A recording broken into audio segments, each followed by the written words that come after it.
Hello, and welcome back for a brand new episode of Highway to NIL, the podcast series that discusses legal developments in the name, image, and likeness, or NIL, space.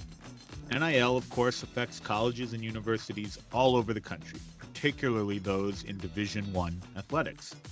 And in this podcast series, we delve deep into the current NIL rules impacting colleges and universities and their compliance departments.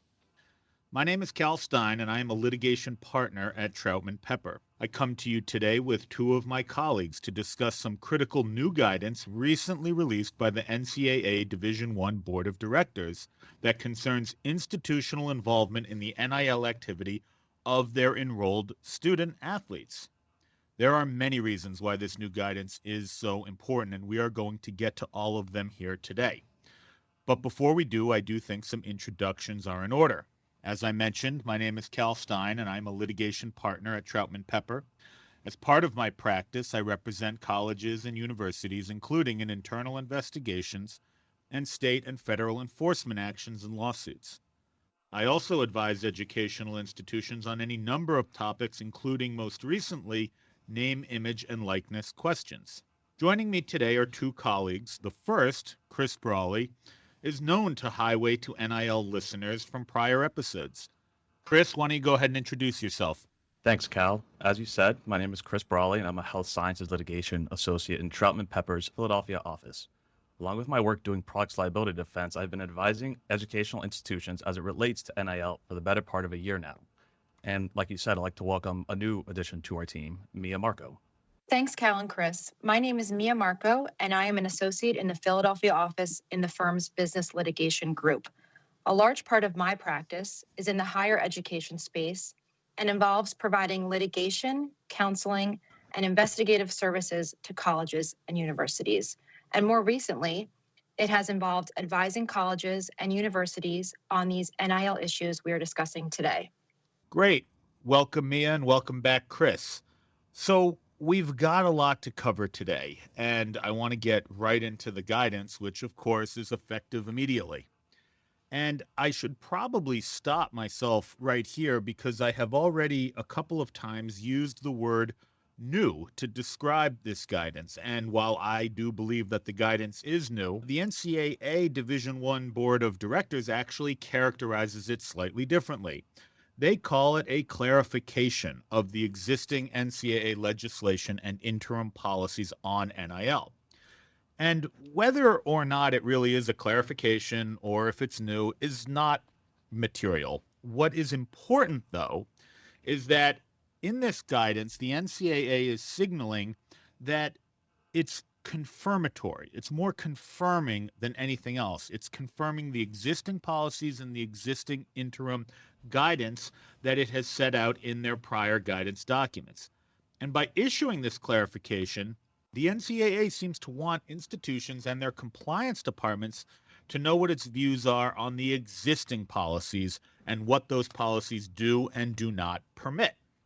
The NCAA references in this new clarifying guidance, as we will call it, all of the key principles and concepts that have characterized its NIL policies to date, things like fairness, integrity, avoidance of pay for play. This is why we believe the clarifying guidance is focused on the NIL activity of enrolled students. That area is murkier under the existing NCAA policies, thus leading the NCAA to issue this clarification. This context is important, and it's important to understand it as we go through the clarifying guidance, especially because it is framed as a set of examples of institutional conduct that is permitted or is not permitted. Though the NCAA does not provide an exhaustive list in this clarifying guidance, it is clear that the conduct must be viewed within the context of its overall NIL policies. So with that context in place, let's get into the clarifying guidance, which begins by referencing several NCAA bylaws, specifically Section 11.1.3, which prohibits athletic department staff members from representing student athletes in marketing their athletic ability or reputation, Section 12.1.2, which prohibits student athletes from using their athletic skills for pay, Section 12.5.1.1, which prohibits institutions from compensating student athletes in exchange for using their NIL, and Section 16.2.3, which prohibits generally institutional staff from providing student athletes with special arrangements or benefits, though it also does reference Section 16.3, which provides a limited exception. The references to these bylaws are important because they make clear they are still applicable, especially for institutions in states without state NIL legislation. But after this discussion of the bylaws, the new clarifying guidance gets into the meat of what the NCAA is providing to institutions here, which it breaks down into 4 sections of what amounts to 4 lists of do's and don'ts. The first section is titled Institutional Education and Monitoring. This provides a list of educational sessions related to NIL that are permissible for an institution to provide. This includes topics like financial literacy, taxes, collectives, sessions for boosters, and the like. We're not going to spend a lot of time on this section today because, as one would expect, the guidance permits institutions to offer all of these educational sessions. The second section is titled Institutional Support for Student-Athlete NIL Activity. This is, in many ways, the most critical section, as it addresses how an institution may and may not support its own athletes' NIL activities. This goes directly to the heart of the institution-student relationship, so we are going to spend a lot of time on this section. The third section is titled Institutional Support for NIL Entity or Collective. This is also very important because it addresses permissible and impermissible institutional conduct in dealing with NIL entities and collectives. These, of course, are mostly new entities and new relationships born out of the recent NIL policies. So this is some of the first and most important guidance we have on how institutions should and can deal with those entities. The final section is titled Negotiation, Revenue Sharing, and Compensating. This section only provides impermissible activities and illustrates the strong NCAA policy against institutions and athletic departments financially tying themselves to and benefiting from student-athlete NIL activities. So now that we know the structure of the clarifying guidance, let's get into the specific sections I just mentioned. As I said, we are largely going to skip the educational and monitoring section and get right to the examples of the do's and don'ts the NCAA provides, starting with institutional support for student-athlete NIL activity. In this section, we see 2 major categories of conduct. The first is institutional facilitation of NIL opportunities for its student-athletes, and the second is institutional assistance to its student-athletes for their NIL activities. Let's start with institutional facilitation. We're going to go through the specific examples of permissible and impermissible conduct in a moment, but I do want to start our discussion here by focusing on what we have identified as the key concept that comes out of the examples the NCAA provided. And that concept is that the level of involvement of the institution in the NIL activity is the most important factor to determining whether it will be permissible or not. In reviewing this guidance, I think the best way to think about and interpret the examples that the NCAA provides is that activities by an institution that constitute true facilitation of NIL for its students is permitted. But where institutions will run into trouble is when they go beyond facilitation and get more involved in a role akin to something like representation. Now, Chris, we talked about this concept of facilitation versus representation when this guidance came out. Can you take us through the examples the NCAA provides which led us to this conclusion? We did discuss this, and I'd like to touch on something that you mentioned earlier in this conversation, that the NCAA is putting out its clarifying guidance. So this is essentially the first time that we're getting concrete examples of what the NCAA will be looking for. And so some examples of permissible activity by the institution include, as you said, a true facilitation, an exchange of information. So informing a student athlete of NIL opportunities, providing information to student athletes about opportunities that the institution has become aware of. So merely transmitting information without further involvement in the specific NIL opportunity, which I think is key. Another example is providing contact information and other directory information to NIL entity or collective seeking to engage the student athlete, or introducing a student athlete to representative of an NIL entity or collective, and arranging space for NIL entity or collective and student athlete to meet on campus or the institution's facilities, for example, classroom or an office. Again, key is that the institution goes no further than arranging the space. And finally, administering a marketplace that matches student athletes with NIL opportunities, again, without institutional involvement. For example, an online marketplace that connects the student athletes with local, national, and global businesses interested in partnering on NIL opportunities, as long as the institution is not involved in the negotiations. Thanks, Chris. Let's pivot now to the second category in this section that I mentioned, which is institutional assistance to student athletes to support their NIL activities. And again, I want to start with the same key concept. The level of the assistance being provided matters. Like with institutional facilitation, the level of assistance seems to be the pivot point as to what is permissible and what is not permissible.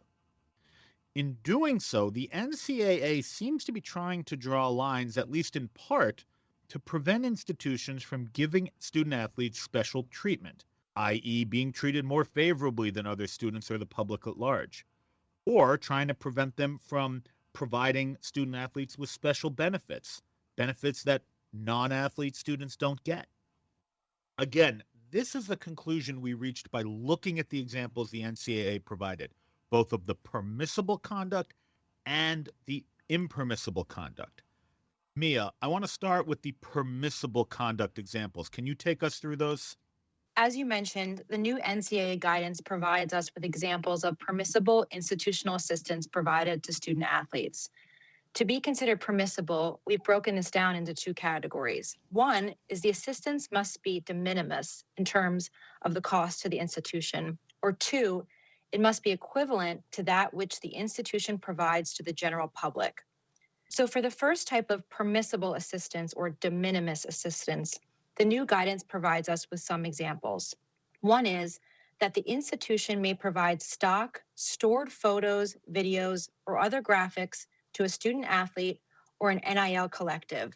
For example, the institution can provide a student athlete with a copy of their headshot or can provide a stock image of the school's logo. This type of assistance is de minimis because institutions already own these photos or videos and can provide them at little to no cost to the student athlete. Another example is that the institution may promote a student athlete's NIL activity, such as retweeting or liking a student's social media post. Again, this is considered de minimis, provided there is no value or cost to the institution associated with the social media activity. For the second type of permissible assistance, which we think about in terms of fair market value, the new guidance also provides us with some examples. One is that the institution may promote a student athlete's NIL activity on a paid platform so long as the student athlete or the NIL collective pay fair market value for the services. For example, an institution may promote a product the student athlete is endorsing on a scoreboard during a game, but only if that student athlete pays the fair market value. The restriction appears intended to prevent institutions from inducing student athletes by offering steep advertising discounts not dictated by the market. And finally, a third example is that the institution may purchase items related to the student athlete's NIL deal, like athletic apparel or other types of goods or products, so long as they are purchased at the same rate as the general public. For example, if the student athlete has a deal with a clothing company, the school can purchase gear from that clothing company as long as it purchases it at the fair market value and not more. Again, the emphasis is on the fair market value of the goods to avoid any appearance of improper inducement or pay for play by the institution. Thanks, Mia. The conduct that the NCAA is deeming permissible in this new clarifying guidance really does seem to line up with the concept I mentioned earlier about the level of assistance mattering. The impermissible examples the NCAA provides does as well, at least in my view. Chris, can you take us through those? Yeah, and I think the important thing to look at for these examples that the NCAA has provided is whether the benefit is also available to the non-student athlete. So some examples that the NCAA has provided in this clarified guidance include proactively assisting in developing or creating a student athlete's NIL activity. For example, developing a product, developing promotional materials, or ensuring the student athlete performs their contractual duties, unless the same benefit is available to the institution's students. And that's key. Another example that they provided is providing services to support NIL activity, so tax preparation or contract review, unless the same benefit is available to the institution's students. And also providing access to equipment to support NIL activity, cameras or computers, unless the same benefit is available to the institution's students. The NCAA's language regarding impermissible involvement by the institution focuses primarily on preferential treatment for certain services not otherwise available to a non-student athlete.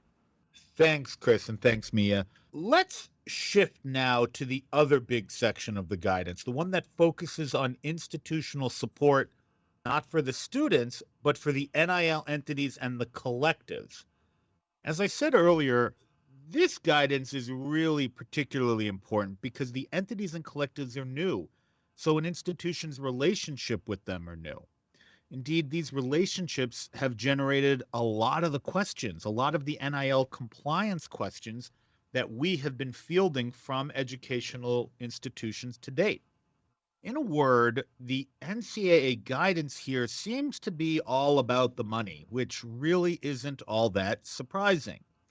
This section, though it covers different conduct in different relationships, does follow a similar pattern to the one we just discussed that governs institutional support for its athletes. By that, I mean, once again, in drawing lines between what it deems permissible and what it deems impermissible, the level of involvement by the institution seems to really matter. Or put in different terms, since we're following the money here, the permissible impermissible line seems to be turning very frequently on whether the institution is merely facilitating support for NIL entities and collectives, which may be okay, or whether the institution is contributing to them itself, which may not be okay. So let's first talk about facilitation of contributions to NIL entities and collectives, which this new clarifying guidance says is largely permissible. Mia, talk to us a bit about the examples the NCAA gives here and what institutions can glean from them. As you mentioned, the new guidance provides us with examples of how institutional staff may support NIL entities and collectives in certain ways. For example, one way that they may do so is that a staff member may assist an NIL collective in raising money for an NIL entity. The guidance tells us that this can be done by staff members appearing at fundraisers or by donating an autographed item to a fundraiser. Another way that institutional staff may support NIL entities and collectives is that they are permitted to request that a donor provide funds to an NIL entity generally, but the staff may not direct funds to be used for a specific sport or for a specific student athlete. And finally, institutional staff may support NIL entities and collectives by providing donor information to an NIL entity or collective, or by facilitating meetings between donors and NIL entities and collectives. As you can see, these three examples fit within the framework of supporting or facilitating support for NIL entities and collectives without crossing into impermissible inducement or pay for play because they require little to no cost or expense to the institution. Thanks, Mia. Those are really helpful and good examples, I think, of the facilitation side of things, facilitating contributions rather than making them yourself. Now let's do the flip side. Chris, what about the examples the NCAA provides of impermissible activities that largely focus on institutions themselves making contributions to NIL entities and collectives, either directly or indirectly? The NCAA has made a couple bullet points for impermissible activity. So, for instance, institutions cannot make direct contributions, donate cash, or have staff members employed by the NIL entity or collective.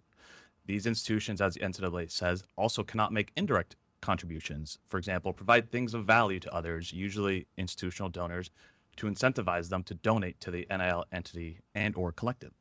However, the NCAA, under its permissible list, allows institutions to provide non-cash assets to the NIL entity or collective so long as they are available to and on the same terms as other sponsors. So, for example, tickets or a suite. I think this is a great example of how both sides, again, the permissible conduct and the impermissible conduct, support this notion that involvement and the level of involvement matters. Okay, those two sections, at least in our view, are the two most important sections of this new clarifying guidance. But that doesn't mean the others aren't, and I do want to briefly touch upon the fourth and final section, which addresses negotiations, revenue sharing, and compensation. The most important thing in this section, again, in our opinion, is that the NCAA has only provided examples of impermissible activities. To me, that speaks volumes. This section identifies the following examples of conduct that are impermissible: athletic department staff or third parties acting on behalf of athletic departments representing student athletes in NIL deals, institutions contracting with student athletes to sell products related to their NIL deals, conferences and student athletes sharing broadcasting and NIL revenue, institutional staff members providing NIL deals to student athletes through side businesses they own, institution coaches compensating student athletes to promote the coaches' camps, and student athletes receiving compensation for promoting athletic events in which they participate. All of these things are impermissible according to the new clarifying guidance. So, what's the common thread connecting all of these impermissible activities? Well, all of the scenarios the NCAA identifies as impermissible would financially tie together an institution or one of its staff members and a student athlete. The NCAA seems concerned that such relationships could present problems, and so appears to be sending a message that these relationships will be deemed impermissible. In this sense, I found it meaningful that the NCAA does not identify a single revenue or compensation sharing type relationship that it believes would be permissible. Institutions and compliance departments should really take note of these relationships and pay extra attention to them going forward. So with that, we are approaching the end of this podcast. The clarifying guidance is very substantive, as you have heard, with lots of information. Rather than recap it, what I want to do is I want to go around the horn here and have each of the people on the panel offer some key takeaways that we think institutions or athletic departments or compliance personnel should have after reading the new clarifying guidance and listening to this podcast. So, Chris, why don't you start us off? What is a key takeaway or two from your perspective? Thanks, Cal. I think regarding enforcement, the guidance focuses on the institution and not the student athletes. We've discussed this in one of our previous episodes, but this new clarifying guidance confirms what the NCAA has already said. Any enforcement will be focused on the schools, not the student athletes. And I think that's worth repeating. Any enforcement will be focused on the schools and not the student athletes. However, these clarifying guidelines, along with the guidelines introduced since the NCAA enacted its NIL laws in 2021, are essentially meaningless without any enforcement. And we have yet to see any enforcement from the NCAA or state regulators. Thanks, Chris. Mia, how about you? What's a takeaway or two from your perspective? Piggybacking off of Chris's enforcement takeaway, I think one thing that struck me about this new guidance is that we're finally seeing the NCAA moving away from the theoretical and into the more concrete.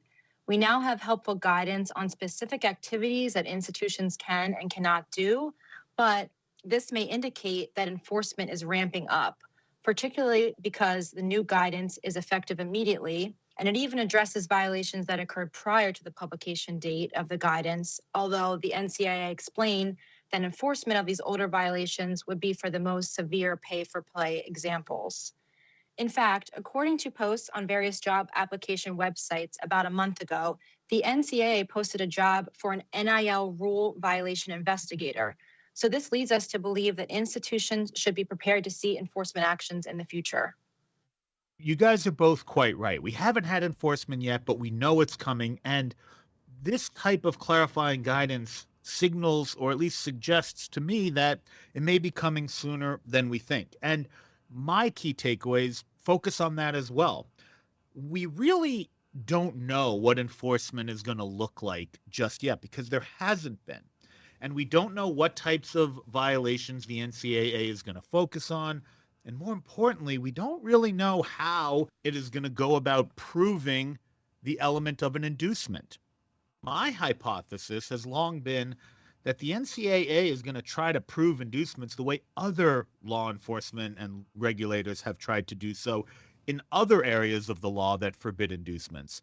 Where they have succeeded is mainly by relying on circumstantial evidence, circumstances that seem suspicious and suggest an inducement even if there is no direct evidence of one. My big takeaway from this clarifying guidance is that it supports that hypothesis. Some of the examples it provides embrace concepts that have long been used by regulators and prosecutors in those other areas as circumstantial evidence of an inducement. For example, in this guidance, the NCAA permits institutions to promote a student athlete's NIL activity, but only if the athlete or the entity pays the, quote, going rate.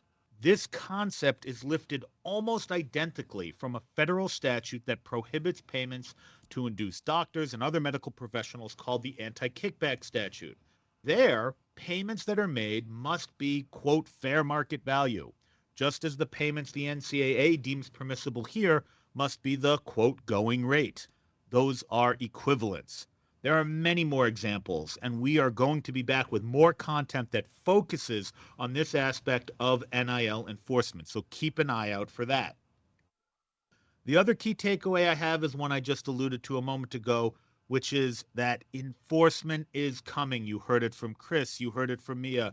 We don't know when, but this type of guidance where the NCAA is finally giving concrete examples of permissible and impermissible conduct and being clear that it is not an exhaustive list of those things appears to me to be a clear precursor to investigations and enforcement action.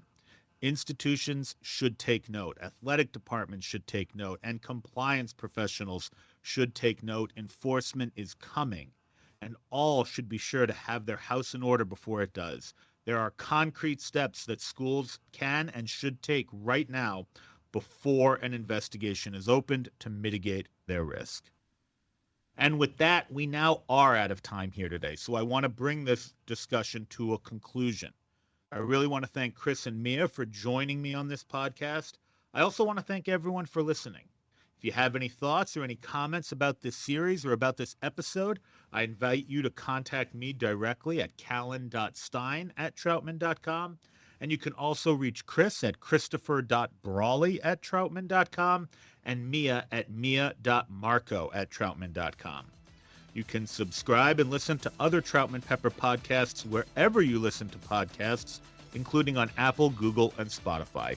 Thank you for listening and stay safe.